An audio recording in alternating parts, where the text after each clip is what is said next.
l'oxyde du fer métallique. Voilà ce qu'on récupère. Donc là, c'est une image prise au microscope électronique à balayage. Et ce qu'on voit quand on fait l'oxydation du fer, on voit quelque chose d'assez intéressant. On a ici le fer qui est métallique. Hein. Donc là, c'est mon substrat en fer. On voit que finalement, quand je prends le fer, bah, j'ai quelque chose d'assez intéressant où j'ai finalement une couche d'oxyde de fer, une couche d'oxyde de fer Fe3O4 et une couche de Fe2O3. Donc là, après, si on prend le diagramme d'Ellingham du fer, uniquement, il est un peu plus compliqué que ce qu'on a pu voir juste avant.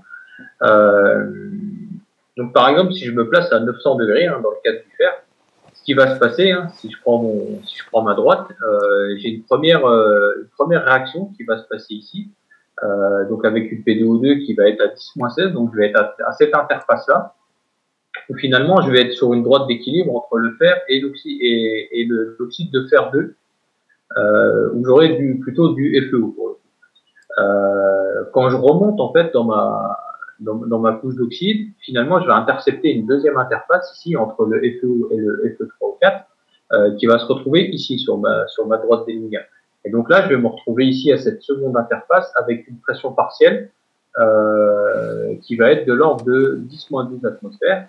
Et enfin, une fois que je suis à l'interface ici entre Fe3O4 et Fe2O3, je me retrouve avec une pression partielle qui va être à 10-6 atmosphères. Donc tout ça pour dire que quand on regarde globalement un oxyde comme le fer et qu'on va le mettre en température et qu'il va s'oxyder, ben en fait ce qui va se passer c'est que je vais balayer tout le diagramme d'Ellingham en fait des pressions des oxydes les plus stables, donc du FeO, vers les oxydes les moins stables, vers le Fe2O3, et on retrouve en fait grâce au diagramme d'Ellingham à chacune des interfaces les pressions partielles hein, en oxygène nécessaires pour avoir les différents oxydes qui vont se former. Et quand je prends mon diagramme de phase, hein, globalement ici, l'intérêt encore une fois du diagramme d'Ellingham, hein, c'est de prédire la nature des oxydes formés. Et on voit que une fois qu'on coupe et qu'on regarde sur ce genre d'échantillon, et ben on voit qu'on respecte complètement la thermodynamique. Hein. Pour les pressions partielles les plus faibles en oxygène, ce que je stabilise, ça va être mon oxyde de fer 2. Pour des pressions partielles en oxygène plus intermédiaires, je vais stabiliser mon oxyde de fer 2 et 3 avec le Fe3O4, hein, parce que dans le Fe3O4, il y a un oxyde de fer 2 et un oxyde de fer 3. À la dernière interface, au contact de l'air, je vais avoir stabilisé le Fe2O3. Donc, ce qui est intéressant ici avec le diagramme d'Ellingham, c'est que, en fait, quand je vois ça sur ma coupe métallo, globalement, je sais que je respecte la thermodynamique et c'était tout à fait prévisible en fait, hein, en utilisant le diagramme d'Ellingham, en oxydant du fer, je sais que normalement, je dois m'attendre à ce type de section où je vais avoir finalement plusieurs oxydes qui sont présents et qui sont stabilisés en fonction de la pression partielle en oxygène à chacune des interfaces. Et donc ça c'est un exemple hein, qui montre l'intérêt de l'utilisation de ce genre de diagramme, parce que juste avant on a vu uniquement des métaux purs qui formaient par exemple un seul oxyde, mais on voit que dans la réalité c'est un petit peu plus compliqué que ça. Parce que notamment, je vais revenir en arrière. Comment se fait-il qu'il peut y avoir plusieurs oxydes? En fait, il y a plusieurs oxydes parce que quand tu pars de là, ici, où tu as l'atmosphère, tu as une pression partielle en oxygène qui est à 0,2 atmosphère. Ça, c'est l'oxygène, c'est la présence d'oxygène dans l'air. Et en fait, si tu veux, tes couches d'oxyde, on va dire qu'elles sont isolantes vis-à-vis de l'oxygène. Et donc, à mesure que tu vas te rapprocher du substrat, en fait, ta pression partielle en oxygène, elle va diminuer parce qu'il faut que l'oxygène il ait le temps d'arriver ici, de diffuser à travers la couche d'oxyde pour venir oxyder le métal qui est ici.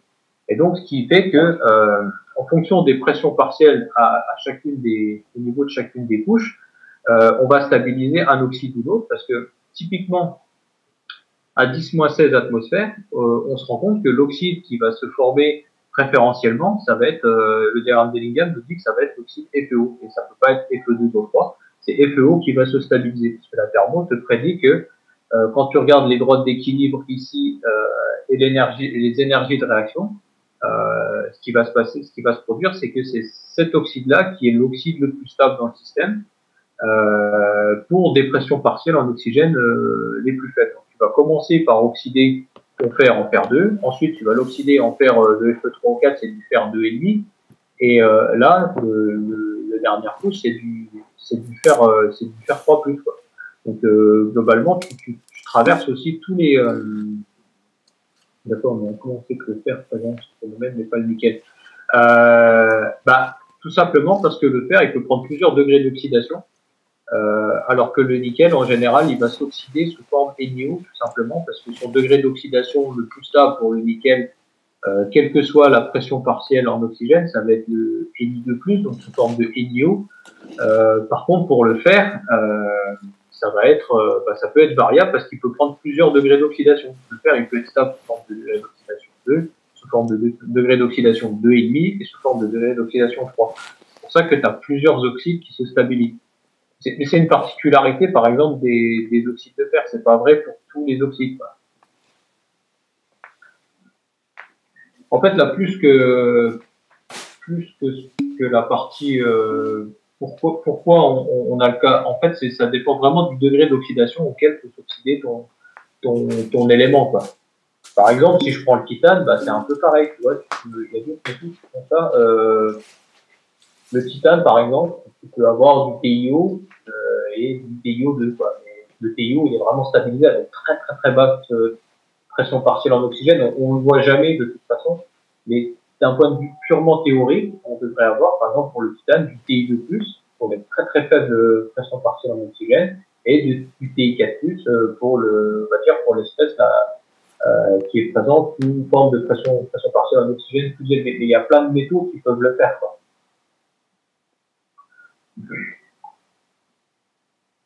Voilà. Après, cet exemple-là, il est vraiment plus pour vous illustrer qu'on a vu le cas des métaux purs, dans le cas où je forme un oxyde unique, mais dans la réalité, ça peut être un tout petit peu plus complexe que ça. Mais malgré tout, si on sait utiliser le diagramme d'Ellingham, on peut comprendre, en fait, parce qu'après, quand on s'intéresse à l'oxydation des métaux, etc., en fait, quand on va voir cette poule d'oxyde-là, on se dit, mais pourquoi j'ai plusieurs oxydes? Et en fait, ça s'explique complètement avec le diagramme d'Ellingham, parce que quand je regarde, avec tout ce qu'on a vu tout à l'heure, quand j'intercepte à 200 degrés les différentes droites, je retrouve exactement le même enfilement. Je retrouve mon équilibre, le fer qui est ici, le FeO qui est là, le Fe3O4 qui est ici, et le Fe2O3 qui est là. Je fais complètement en fait ce qui se passe sur ma couche d'oxyde en utilisant le diagramme d'Ellingham. Et en plus, je suis capable de déterminer les pressions partielles en oxygène en interface, parce que les enthalpies de réaction me permettent de remonter les pressions partielles en oxygène ici, sur la base de l'utilisation de cette formule-là. Donc on peut voir que c'est quand même assez riche, ce diagramme d'Ellingham, parce que quand on étudie les phénomènes d'oxydation, ça peut nous aider à comprendre un petit peu les mécanismes qui sont derrière, et aussi pourquoi on a ce genre de structure.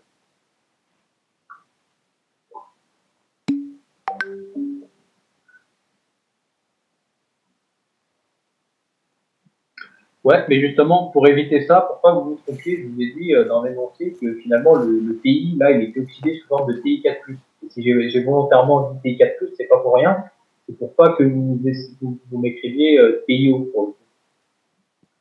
Donc c'est pour ça, faites bien attention à l'énoncé quand je vous dis décrire la réaction suivant le degré d'oxydation 4+ pour le titane et 2+ pour le nickel. Je vous donne l'indication comme quoi c'est l'oxyde qui va se former dans les conditions que je regarde.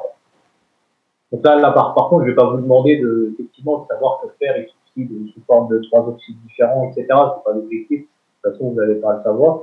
Et c'est plus, je vous oriente vers le bon oxyde pour que vous puissiez faire l'exo. Mais typiquement, on aurait pu prendre le TiO, mais là, pour le coup, il n'est pas forcément sous le diagramme d'Ellingham, parce que c'est pas celui on le voit théoriquement, il existe, mais c'est pas, on le voit pas parce que il faut se retrouver à des pressions partielles en oxygène tellement basses que finalement, c'est quasi systématiquement le TiO2 qu'on a trouvé.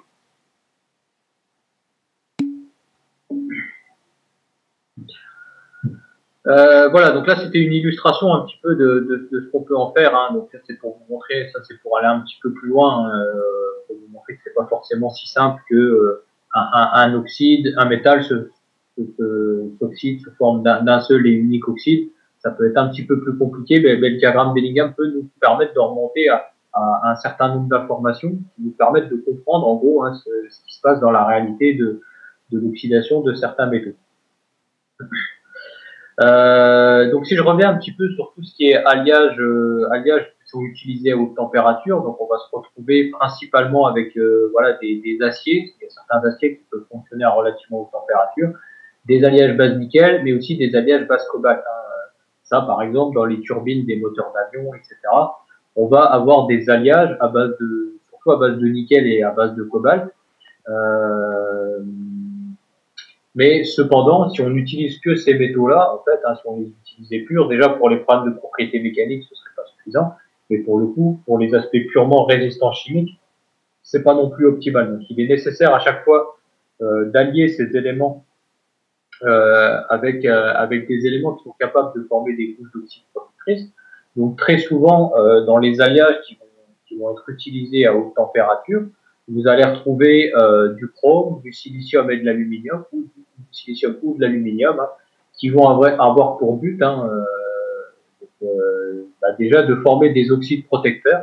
Donc l'idée, hein, c'est d'utiliser la présence de certains métaux dans l'alliage pour former des oxydes protecteurs, et notamment des oxydes avec des stoichiométries qui sont relativement proches, par exemple pour l'aluminium, hein, d'avoir vraiment un Al2O3 sans forcément trop de défauts dedans, etc.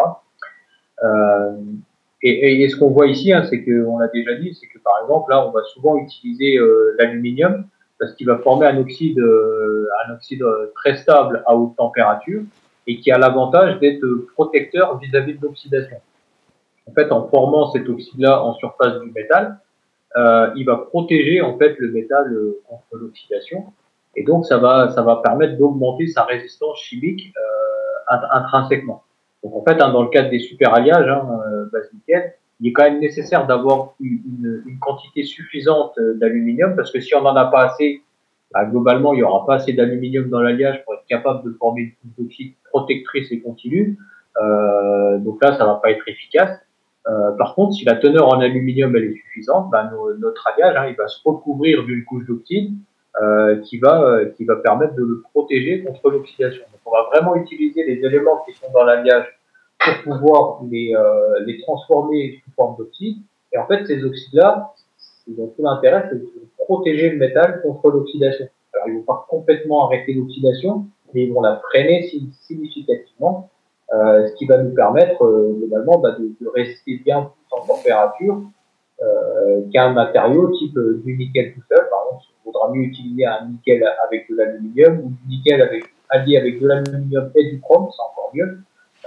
Ça permet de former des couches d'oxyde protectrices qui vont vraiment ralentir très significativement l'oxydation de notre alliage de base. Donc ça, c'est des choses hein, qu'on va retrouver de manière assez systématique hein, dans les alliages base nickel et base cobalt, qui vont être enrichis soit en aluminium, soit en chrome, soit en aluminium et en chrome, parce que ces éléments-là, ils ont l'avantage vraiment de former des couches d'oxyde protectrices qui vont vraiment limiter l'oxydation du substrat de base, quoi, et offrir une bonne protection.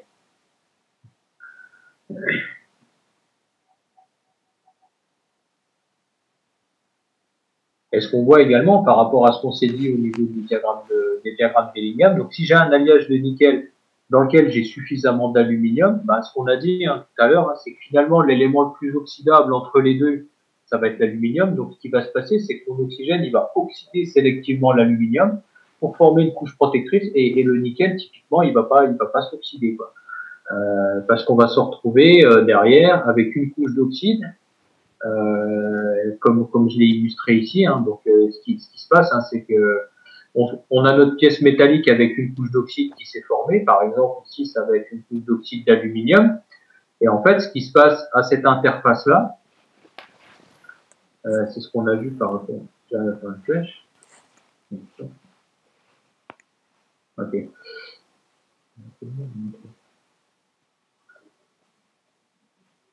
En fait, quand je regarde cette interface ici, en fait, là, si j'ai une couche, voilà, je vais revenir en arrière. Il y a des questions sur cette slide-là. Je suis passé peut-être un peu vite. Est-ce qu'il y a des questions sur cette slide là ici?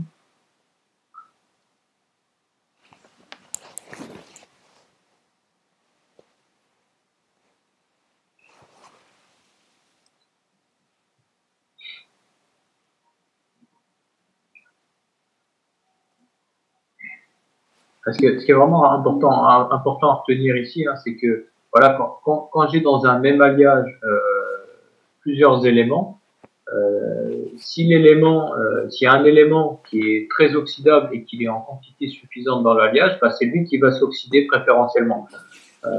Et ça, encore une fois, c'est le diagramme d'Ellingham, hein, et que par exemple dans les alliages à base de nickel, alu ou nickel, chrome, alu, quand on va avoir des quantités suffisantes d'aluminium, ben, on va former de l'oxyde d'alu qui a l'avantage d'être un oxyde protecteur. Ça, c'est vraiment tout l'intérêt de ces alliages-là. Donc, ce que je disais, donc par exemple ici, si j'ai une couche d'oxyde d'aluminium hein, qui va se former ici, donc là ici j'ai une couche d'oxyde d'alu qui va se former. Donc là à l'interface ici, ben, finalement, quand je reprends mon diagramme d'Ellingham, ce que je vais avoir, ça va être la pression partielle en oxygène du couple AL, AL2O3. On va essayer de le faire en direct, hein, comme ça. Voilà, donc là ici on va avoir la pression partielle en oxygène hein, du couple AL2, AL2O3. Et donc, hein, comme on le voyait dans le diagramme d'Ellingham ici précédemment, si ma couche d'oxyde,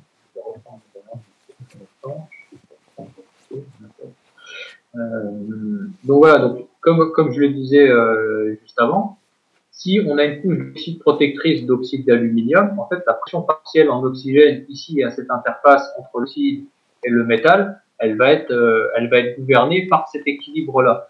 Donc en fait, comme on l'a vu tout à l'heure, quand je suis sur cette droite-là, donc tout ce qui est en dessous, et notamment si je suis sur cet équilibre-là, ça veut dire que le nickel, par exemple, qui est présent dans la pièce métallique, il va pas être capable de s'oxyder parce que globalement, ma pression partielle ici en oxygène, elle est fixée par le couple PdO2, le PdO2 de l'aluminium et de l'oxyde d'alu. Elle est fixée par cette droite-là. Et donc, tout ce qui est au-dessus, globalement, c'est l'oxyde d'aluminium qui va se former. Et comme ma pression partielle, elle va être gouvernée par cette droite-là, le nickel va pas être en mesure de s'oxyder. Donc, l'intérêt, c'est qu'on va avoir de l'oxydation sélective de l'aluminium à cette interface-là, qui va protéger, en fait, mon substrat qui contient, en général, du nickel, du chrome, etc. Et en fait, le diagramme d'Ellingham nous dit que à cette interface-là, on va avoir l'oxydation uniquement de l'aluminium parce que en dessous de cette interface-là, bah, j'ai une pression partielle en oxygène qui est trop faible pour autoriser l'oxydation du nickel ou du chrome, par exemple. Donc en fait, en général, hein, dans les alliages, on va trouver, comme je le disais tout à l'heure, hein, on va trouver deux types d'éléments. Pour résister contre l'oxydation, on va utiliser par exemple du chrome. Donc ça, on va en trouver pas mal dans les alliages basse cobalt principalement. On va avoir des quantités de chrome assez importantes pour avoir la capacité à former des oxydes de chrome qui forment des couches d'oxyde protectrices contre l'oxydation. Mais également, dans les alliages base nickel, on va en trouver pas mal. Hein. On va trouver jusqu'à 10 à 20, 30% de chrome hein, pour tout ce qui est résistance à chaud. Et puis également dans les alliages base nickel, pour tout ce qui est aube de turbine, etc., on va retrouver aussi pas mal d'alliages de nickel qui vont contenir pas mal d'aluminium pour pouvoir avoir quelque chose qui permet de protéger en fait hein, contre l'oxydation. Après, quand on regarde dans le détail à la composition des alliages, en fait, ce qu'on voit, c'est qu'on peut avoir des effets synergiques hein, et des effets combinés. Donc, notamment, ce qui est montré, c'est que dans les alliages base nickel, quand on combine la présence de chrome et d'aluminium, bah, ça permet globalement de faire baisser la concentration critique pour observer un caractère alumine formeur, donc qui va être capable de former de l'oxyde d'aluminium. Donc en gros ici on a un effet synergique quand on rajoute du chrome, on voit que la teneur limite en aluminium pour former de la couche d'oxyde protectrice d'aluminium, elle va être de l'ordre de 5-6%, alors que quand on n'a pas de chrome, Et ben pour être un alliage qui forme des couches d'oxyde d'aluminium, quand on est sur un alliage base nickel, elles vont être à 20 ou 25%.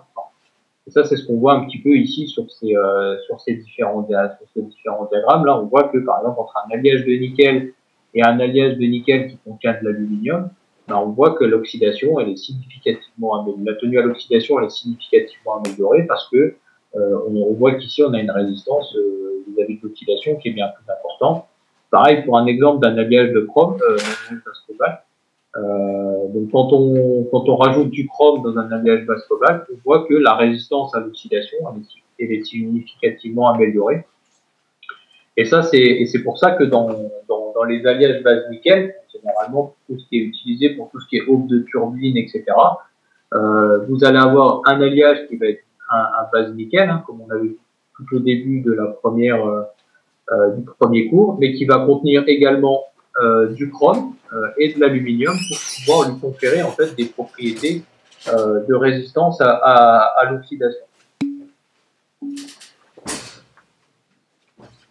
Ouais, c'est ça. À L2O3, ouais, par habitude, j'ai tendance à un petit peu à abuser du langage, mais effectivement, l'oxyde d'aluminium, c'est bien l'alumine. Son nom, on va dire courant, on va l'appeler alumine. Et puis l'oxyde de chrome, on va l'appeler chromine. C'est du langage un petit peu qu'on a l'habitude d'utiliser en oxydation. Et puis pour la deuxième question, ça veut dire qu'il faut faire un dépôt d'alumine sur la pièce pour avoir une couche d'alumine protectrice. Alors, ça c'est une très bonne remarque. En général, il y a deux cas de figure. On va dire que si on est par exemple sur une pièce qui va avoir de l'oxydation, mais pas trop, globalement, l'aluminium qui est dans l'alliage, il peut se suffire à lui-même. Il peut en avoir suffisamment pour avoir une couche d'oxyde d'aluminium qui va être suffisamment protectrice.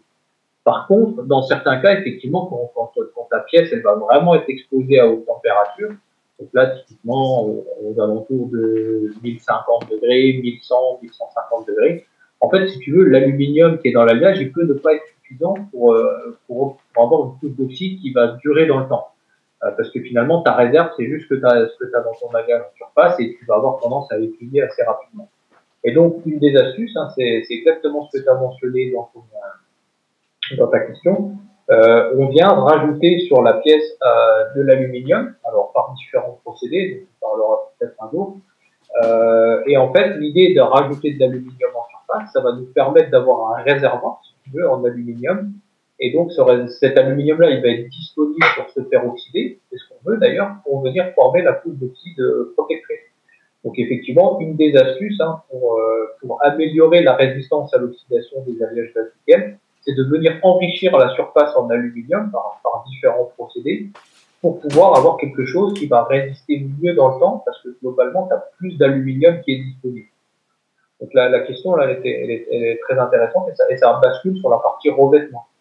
Où à un moment, quand ton alliage il n'a pas suffi électrochimie, non pas électrochimie en général, parce que en fait, voilà, on dérive un petit peu, mais bon, comme c'est la fin, on peut en discuter. En fait, le problème d'électrochimie, c'est qu'en milieu aqueux, tu ne peux pas déposer l'aluminium par voie électrochimique, parce que tu es en dehors du domaine d'électrostabilité, tu es en dehors du domaine d'électroactivité de l'eau pour déposer l'aluminium. Tu es obligé de faire une réaction de réduction de l'aluminium en dehors du domaine d'électroactivité de l'eau. Donc ça marche pas. En fait, tu vas surtout réduire ton eau sans réduire ton aluminium. Donc ça marche pas très bien en milieu aqueux. Par contre, tu peux effectivement faire du dépôt sous-vide, type du PVD, etc. Mais nous, par exemple, on utilise beaucoup dans l'aéronautique du CVD. On va faire du dépôt chimique en phase vapeur, c'est-à-dire qu'on va avoir de l'aluminium sous forme vapeur qui va venir se déposer sur la pièce pour venir enrichir la surface. C'est plutôt ce genre de process qu'on utilise. Après, avec un électrolyte non aqueux, ça marche effectivement. Mais c'est assez compliqué quand même.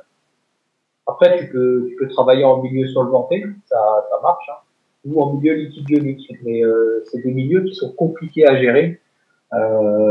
Et industriellement, aujourd'hui, il n'y a pas vraiment d'application. Parce que en termes de mise en œuvre, c'est assez compliqué. Mais clairement, c'est des bonnes remarques. On peut déposer de l'alu par voie électrochimique, c'est pas impossible. Mais c'est compliqué parce que tu es obligé de travailler en milieu non aqueux. Donc en milieu solventé. Donc après tu peux le déposer en milieu liquide ionique ou en milieu ce qu'on appelle en anglais les deep eutectic solvants, donc en milieu solvant eutectique, ça marche aussi. On a déjà fait des essais par le passé, ça marche, mais c'est pas industriellement, c'est très compliqué à mettre en jeu.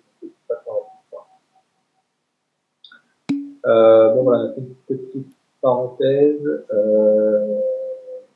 On avance un peu moins vite en vidéo qu'en réel.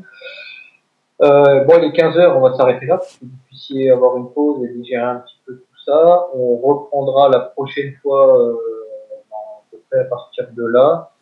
On continuera un petit peu à parler de toutes ces histoires d'équilibre. On verra qu'il n'y a pas que l'oxygène qui peut créer des produits de. Voilà, on parlera plus d'oxydation. Donc ça, on verra ça la prochaine fois. Donc là, ce que je vais faire, je demanderai à ce que les slides soient mises sur la plateforme pour que vous puissiez regarder ça chez vous tranquillement. Et puis voilà. Et la semaine prochaine, ce sera en présentiel, donc on pourra se voir. Ça changera un petit peu un petit peu ça. Voilà. Je sais pas si vous avez des questions sur. Je suis allé un petit peu vite sur la fin parce que c'est plus des généralités. Mais bon, je pense qu'on va s'arrêter là parce que c'est quelque chose à faire.